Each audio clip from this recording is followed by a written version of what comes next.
तो आज की इस क्लास में हम लोग पढ़ेंगे गुणनखंड कैसे निकालें। गुणनखंड ज्ञात करना जो कि 8 में भी सीखना होता है, 9th में भी सीखना होता है और 10th में भी ज़रूरत पड़ता है। तो हम इसलिए पहले गुणनखंड बता देते हैं गुणनखंड कैसे निकाला जाता है। जैसे यहाँ पर 2 क्वेश्चन है मेरे पास, दोनों क्वेश्चन मतलब दोनों अलग अलग तरीक़ा से है, 2 टाइप का क्वेश्चन है, दोनों को मैं बताऊँगा, ठीक है। जैसे पहला है x² - 2x - 8, तो इसको हम कैसे निकालेंगे, इसका गुणनखंड निकालना है। तो गुणनखंड निकालने के लिए सबसे पहला काम होता है फर्स्ट इंटू लास्ट गुना। फर्स्ट इंटू लास्ट में गुना करते हैं। कहने का मतलब ये फर्स्ट इसका ये है, इसका क्या है लास्ट। सबसे पहले हम क्या करेंगे, फर्स्ट इंटू लास्ट में गुना कर देंगे। तो जब हम फर्स्ट और लास्ट में गुना करेंगे तो कितना हो जाएगा हमारा 8x² हो जाएगा ना। यहाँ पर कुछ नहीं तो 1 है, यहाँ पर क्या है 8। माइनस है वो अलग मतलब बाद में देखेंगे, माइनस होगा प्लस होगा उसको बाद में देखेंगे। पहले हम पहले और अंतिम में गुना करते हैं, यानी x² और -8 में जब 8 में गुना करेंगे तो 8x² हो जाएगा। तो इसमें हमें क्या करना है, x² को अभी फिलहाल के लिए अलग रख देना है। 8 जो है ना, गुना करने पर 8 आया है ना, अब इस 8 को हमें ऐसे 2 पार्ट में तोड़ना होता है जिससे कि गुना करने पर फर्स्ट इंटू लास्ट के बराबर आ जाए और जोड़ने या घटाने पर बीच वाले के बराबर आए। एक बार और सुनो, हमें इस 8 को ऐसे 2 नंबर में तोड़ना होता है कि गुना करने पर इतना आ जाए, गुना करने पर फर्स्ट इंटू लास्ट यानी कि इतना आ जाए, और जोड़ने या घटाने पर इस -2x के बराबर यानी कि बीच वाले के बराबर आ जाए, ठीक है। तो सबसे पहले हम क्या करते हैं, इस 8 को हम 2 हिस्सा में तोड़ते हैं। 8 जो है इसको हम 2 हिस्सा में तोड़ते हैं। जैसे कि 8 को अगर मान लेते हैं हम 4 × 2 करते हैं, ठीक है। 4 × 2 करते हैं तो गुना करने पर कितना आ रहा है 8 आ रहा है। अगर इस हम 4 और 2 को माइनस करते हैं तो क्या यह 2 के बराबर आ जाएगा, आ जाएगा, यानी कितना आ जाएगा हमारा 2 आ जाएगा। कहने का मतलब है हम जिस नंबर को ढूंढ रहे थे वो नंबर हमें मिल गया है। वो नंबर कौन कौन है, 4 और 2 है। अभी बस हम इतना समझ यहाँ माइनस में आएगा कि प्लस में, इस बाद में देखेंगे। अभी हमें बस इतना देखना है कि गुना करने पर 8 आ जाए, जोड़ने या मतलब घटाने पर कितना आ जाए, बीच वाले के 2 के बराबर आ गया है ना, ठीक है। तो अब देखो क्या करेंगे, अब यहाँ पर हमें माइनस में लाना है। तो इतना तो हम जानते हैं कि माइनस में लाने के लिए बड़ा संख्या के आगे अगर हम माइनस लगा देते हैं तो संख्या माइनस में आ जाएगा। कहने का मतलब है हम यहाँ पर चिन्ह तो चेंज कर सकते हैं। यहाँ अगर हम प्लस कर दें, यहाँ माइनस कर दें, अब इसको घटाओ तो माइनस और प्लस क्या हो जाएगा, माइनस हो जाएगा। यानी 4 में से 2 गया, कितना हो जाएगा 2 हो जाएगा। अब बड़ा संख्या का क्या है, माइनस है, तो यहाँ पर हम माइनस लगा सकते हैं। देखो तो माइनस में आ गया है। तो ये अपने हाथ में होता है प्लस माइनस, ये आसानी से हम कर सकते हैं। लेकिन सबसे पहला जो काम होता है वो फर्स्ट और लास्ट में गुना करके और बीच वाले के बराबर ला देता है। जैसे हमने क्या कर दिया, फर्स्ट इंटू लास्ट में गुना किया, सबसे पहला काम, ठीक है। सेकेंड में हमने क्या किया, जो नंबर आ रहा है फर्स्ट इंटू लास्ट में गुना करने पर जो नंबर आ रहा है उस नंबर को हमें 2 हिस्सा में तोड़ना होता है। और ऐसे 2 हिस्सा में तोड़ना होता है कि वो जो दोनों नंबर है उसको जोड़े या घटाए, या तो जोड़ के या तो घटा के इस बीच वाले के बराबर लाना होता है। ये जो बीच वाला है ना माइनस का 2x, इसके बराबर लाना होता है। तो हमने ला दिया। अब यहाँ पर देखो x² एक बचा था ना, इसको हम क्या करते हैं, हमारा नंबर कौन कौन था, एक 4 है एक 2 है, यही ना 2 नंबर मिला है। तो अब हम क्या करेंगे, x² है, इसका मतलब है कि 2x है। x² का मतलब क्या है, 2x है। तो एगो x इसके पास दे देंगे, एगो x इसके पास दे देंगे। आया समझ में, जो x² बचा हुआ था इन दोनों को एक एक कर देंगे। चूंकि अब गुना करोगे तो क्या हो जाएगा, गुना दोनों में करोगे तो 8x² हो जाएगा, यानी कि फर्स्ट इंटू लास्ट के बराबर हो रहा है। और इसको हम क्या कर सकते हैं, यहाँ पर प्लस दे देते हैं, यहाँ पर माइनस दे देते हैं। तो ये घटाने पर कितना आ जाएगा, -2x के बराबर आ जाएगा। अब यानी हम जो नंबर ढूंढ रहे थे वो कौन कौन है, -4 और प्लस का 2। अब इसको यहाँ पे तोड़ेंगे, तोड़ा कैसे जाता है, इसको हम सेम टू सेम ऐसे लिख देंगे x², और जो इसी को हम तोड़े हैं अब यहाँ पे क्या करेंगे, -4, ये जो 2 नंबर है ना इसके बदले में यहाँ पर लिखेंगे 2 नंबर, यानी माइनस में 4 है 4x, प्लस में क्या है बोलो तो 2x, और -8 है। हम देखें तो इसको तोड़ते हैं, मतलब इसके बराबर लाते हैं, इसी को तोड़ के इतना करते हैं। देखो अगर इसको जोड़ोगे घटाओगे ना तो बीच वाले के बराबर आ जाएगा, इसको जोड़ोगे घटाओगे तो बीच वाले के बराबर आ जाएगा ना। तो हमने इसको ऐसा किया, इसको और इसको सेम ऐसे ही उतार देते हैं, कोई दिक्कत। चलो अब यहाँ पे हम क्या करेंगे, इसके बाद जस्ट आगे जो काम होता है उसमें कॉमन करना होता है। क्या करना होता है, कॉमन करना होता है, यानी दो दो का जोड़ा बैठाएंगे, ये दोनों और ये दोनों, इन दोनों को हमने क्या कर दिया, अलग अलग कर दिया, दो पार्ट में कर दिया, और इन दोनों में से हमें कॉमन करना, कॉमन करना जानते हो ना, जो दोनों में उभयनिष्ठ हो, कॉमन हो, उसको क्या करते हैं हम कॉमन कर लेते हैं। दोनों में जो कॉमन का मतलब समझते हो ना, उभयनिष्ठ होता है, यानी जो दोनों में उपस्थित हो उसको हम क्या कर लेंगे, कॉमन कर लेंगे। अब यहाँ पर ज़रा देखो, अगर इन दोनों को देखोगे तो कॉमन करने के लिए एक और मैं आसान तरीका, हालांकि यहाँ से भी समझा जा सकता है, लेकिन मैं इसको और थोड़ा सा सिंपल कर देता हूँ कॉमन करने के लिए। एक्स स्क्वायर को हम ऐसे लिख सकते हैं क्या, एक्स गुना में एक्स लिख सकते हैं आसानी से। 4x को 4 गुना में x लिख सकते हैं क्या, 4x, चूँकि बीच में गुना का चिन्ह रहता है सबको पता है, प्लस से प्लस दे देंगे। और यहाँ पे देखिए, यहाँ पे 2x से तो हम 2 गुना में x लिख सकते हैं क्या। 8 का फैक्टर अगर हम करते हैं, अब इसको मिटा देते हैं, अगर हम 8 का फैक्टर करते हैं तो 2 गुना में 2 गुना में 2 दिखा सकता है ना, ठीक है।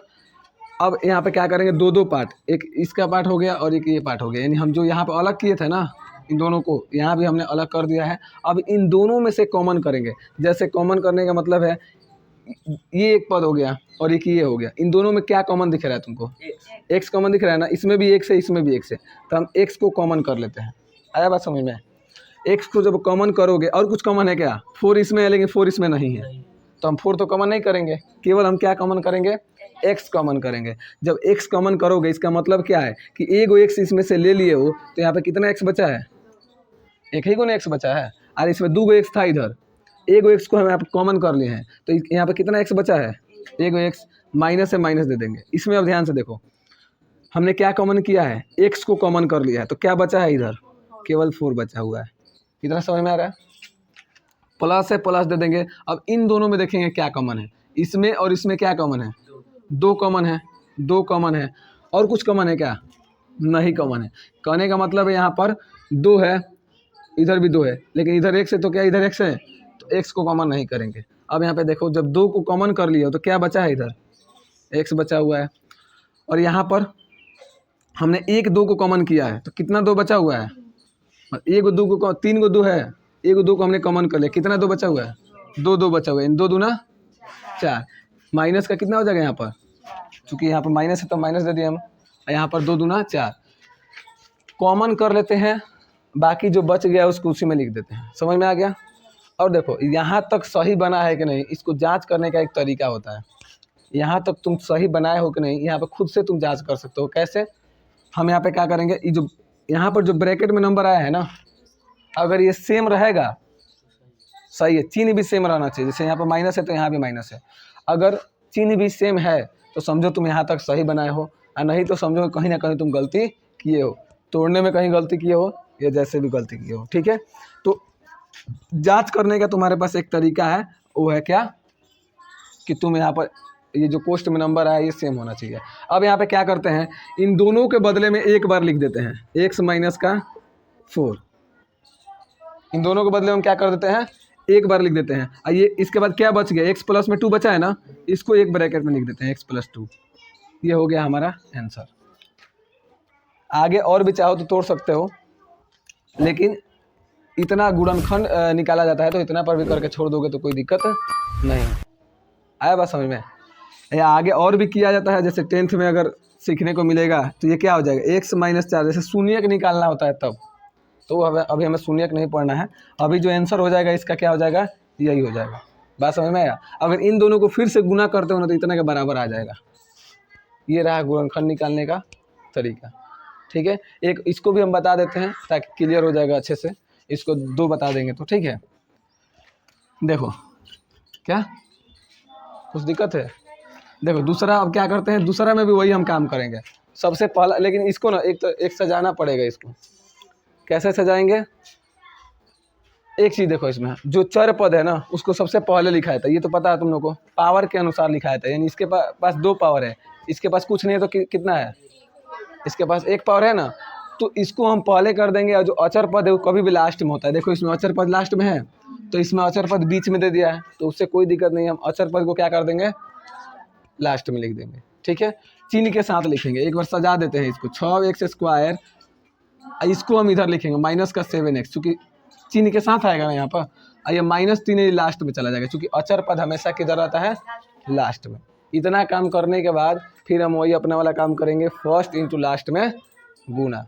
क्या करेंगे, फर्स्ट इंटू लास्ट में गुना करेंगे, यानी फर्स्ट ये है और लास्ट ये है, इन दोनों में गुना करोगे तो कितना आएगा, 18x², सॉरी यहाँ पर लेते हैं, यहाँ पर दिखाई नहीं दिया होगा, 18x² आएगा, 6×3 18x² आ गया। अब जो 18x² है ना, इस 18 को हमें 2 भागों में तोड़ना होता है, जैसे हमने इसमें तोड़ा था। अब इस 18 को हमें ऐसे 2 भागों में तोड़ना होता है कि गुना करने पर तो 18 आए, लेकिन जोड़ने और घटाने पर कितना आना चाहिए, इस बीच वाले के बराबर, यानी कि -7x के बराबर आना चाहिए। समझ में आ रहा है? तो हम क्या करते हैं ना, तोड़ के देखते हैं। सबसे पहले इसको हम कितना बार में तोड़ दें, 9 और 2 में तोड़ दें। अगर हम 9 और 2 देखते हैं तो 9 और 2 में गुना करेंगे, कितना आ जाएगा, 18 आ जाएगा। और 9 में से 2 अगर माइनस करते हैं तो कितना आ जाएगा, 7। चलो बीच वाले के बराबर आ गया, और गुना करने पर फर्स्ट इंटू लास्ट के बराबर भी आ गया। यानी जिस नंबर को हम ढूंढ रहे थे, 2 नंबर को ढूंढ रहे थे, वो दो नंबर हमारे पास मिल गया ना, हमको 9 और 2 मिल गया। लेकिन इसमें एक काम करना पड़ेगा कि हमें चिन्ह को देखना पड़ेगा, यहाँ पर माइनस में है। तो माइनस बनाने के लिए हम क्या करेंगे, अभी मैंने इसमें बताया था, माइनस बनाने के लिए हमने क्या किया था, यहाँ पर माइनस बनाने के लिए हमने क्या किया था, हाँ, बड़ा संख्या के आगे माइनस कर देंगे और छोटा संख्या के आगे प्लस कर देंगे। चूँकि घटाने पर क्या हो जाएगा, बड़ा संख्या के आगे अगर माइनस चिन्ह रहता है तो संख्या माइनस में आता है घटाने पर, ठीक है। तो हम यहाँ पर प्लस कर देते हैं और यहाँ पर क्या कर देते हैं, माइनस। माइनस प्लस माइनस हो जाएगा, 9 में से 2 जाएगा 7 हो जाएगा, लेकिन चिन्ह किसका रहेगा, माइनस का। देखो बीच वाले के बराबर आ गया। अब वही काम करेंगे, दोनों में एक एक एक्स क्या करेंगे, बांट देंगे, 9x प्लस में 2x। ये जो x² था, इन दोनों को हमने एक एक में क्या कर दिया, बांट दिया। इसी समझ में आ गया, दोनों को हमने बांट दिया। अब जो नंबर हम ढूंढ रहे थे, 2 नंबर हमारे पास मिल गया है, मिल गया ना। अब यहाँ पर हम क्या करेंगे, लिखेंगे यहाँ पर 6x², इसको तो सेम लिखेंगे ना, हम इसको ना तोड़े हैं। और यहाँ पर क्या है, माइनस का 9x प्लस में 2x माइनस में 3, ठीक है। ये चीज़ समझ में आया ना, -3, ये और ये तो सेम रहता है, इसके बदले में ये 2 तोड़ के लिखा जाता है, ठीक है। अब फिर वही काम करेंगे, हम इसका क्या कर देंगे, फैक्टर कर देते हैं। फैक्टर कैसे करेंगे, तो हम 6 को 2 × 3 लिख सकते हैं क्या, 6 को लिख सकते हैं ना। फिर गुने में x² को क्या लिख सकते हैं, x × x लिख सकते हैं, आराम से लिख सकते हैं, कोई दिक्कत नहीं। माइनस से माइनस कर देंगे, और 9x जो है, 9 को हम 3 × 3 लिख सकते हैं, गुना में 1 से तो x लिख सकते हैं, कोई दिक्कत नहीं। प्लस में 2x को 2 गुना में x लिख सकते हैं, कोई दिक्कत नहीं। अब माइनस में 3 को, तो 3 का तो फैक्टर होवे नहीं करेगा, तो 3 को जैसे है 3 उसको ऐसे हम लिख देंगे, ठीक है। अब वही काम करेंगे, जैसे ये 2 है और ये 2 है, इन दोनों में क्या करेंगे, हम कॉमन करेंगे ना। जैसे ये दोनों है और ये दोनों है, इन दोनों में हम क्या करते हैं, कॉमन करते हैं। सॉरी यहाँ तक होगा, प्लस कहाँ पर है, हाँ यहाँ पर है, 1 मिनट, 3 × 3, उसके बाद से यहाँ पर क्या रहेगा, नहीं यहाँ पर सही है, गुना रहेगा, इसके बाद रहेगा प्लस, यहाँ तक, ये यहाँ तक है और ये यहाँ तक है, ठीक है। अब देखो इन दोनों में, देखो इसमें और इसमें क्या कॉमन दिख रहा है तुम लोगों को, देखो ध्यान से देखोगे तो एक 3 है, इसमें भी 3 है, x है, इसमें भी x है, यानी हम यहाँ पर क्या कॉमन कर सकते हैं, 3x कॉमन कर लेंगे। तो जब यहाँ पर 3 और x को कॉमन कर लेंगे तो क्या बचेगा, यहाँ पर 3 और x निकाल लिए तो क्या बचा है, 2 बचा है और x बचा हुआ है, क्या बचा हुआ है, 2x बचा हुआ है ना, ठीक है। माइनस से माइनस दे देंगे, और इधर से भी हम क्या कर लिए, 3 और x को कॉमन कर लिए तो क्या बचा हुआ है, केवल 3 बचा हुआ है, ठीक है। अब फिर इसमें इन दोनों में देखते हैं क्या कॉमन है, क्या कॉमन है इन दोनों में, x कहाँ कॉमन है, इधर अगर x है तो इधर भी तो x होना चाहिए, तब तो हम कॉमन करेंगे ना। तो दोनों में कुछ कॉमन नहीं है, तो जहाँ कुछ नहीं हो तो वहाँ पर क्या कॉमन होता है, 1 कॉमन होता है। तो हम यहाँ पर प्लस का 1 कॉमन कर लेंगे। क्या करते हैं, चूँकि 1 तो सब में होता है, 1 तो हर सबका फैक्टर होता है, किसी भी नंबर का फैक्टर 1 होता है, तो हम क्या कर लेंगे, 1 दोनों में से कॉमन करेंगे। तो 1 कॉमन करेंगे तो कोई फ़र्क नहीं पड़ेगा, 1 कॉमन करने से कोई फ़र्क नहीं पड़ेगा, जैसे नंबर है वैसे लिख दो। यानी 2x यहाँ पे हम लिख सकते हैं, 1 कॉमन करने से 2x बचेगा, यहाँ पर माइनस का 3। अब फिर मैंने जैसे बताया था कि जांच हम कर सकते हैं यहाँ पर, इस अगर ब्रैकेट में दोनों नंबर सेम आया है, इसका मतलब हम यहाँ तक सही बनाए हैं, सही बनाए ना। अगर थोड़ा भी गलती हुआ था माइनस प्लस में, तो यहाँ पर हो सकता था एक में प्लस आ जाए, एक में माइनस आ जाए, एक में माइनस आ जाए, एक में प्लस आ जाए। तो ऐसा अगर ऐसा आता है तो तुम्हारा कहीं ना कहीं गलती है, नहीं आया इसका मतलब क्या है, सही बनाया हुआ यहाँ तक, ठीक है। अब यहाँ पे देखो, अब क्या करेंगे हम, फिर से इन दोनों के बदले में एक बार लिख देंगे 2x माइनस का 3, ठीक है। और यहाँ पर क्या कर देंगे हम 3x प्लस का 1। ये हो गया आपका आंसर। कोई दिक्कत? बाकी अगर दूसरा टाइप का क्वेश्चन होगा तो हम उसको नेक्स्ट वीडियो में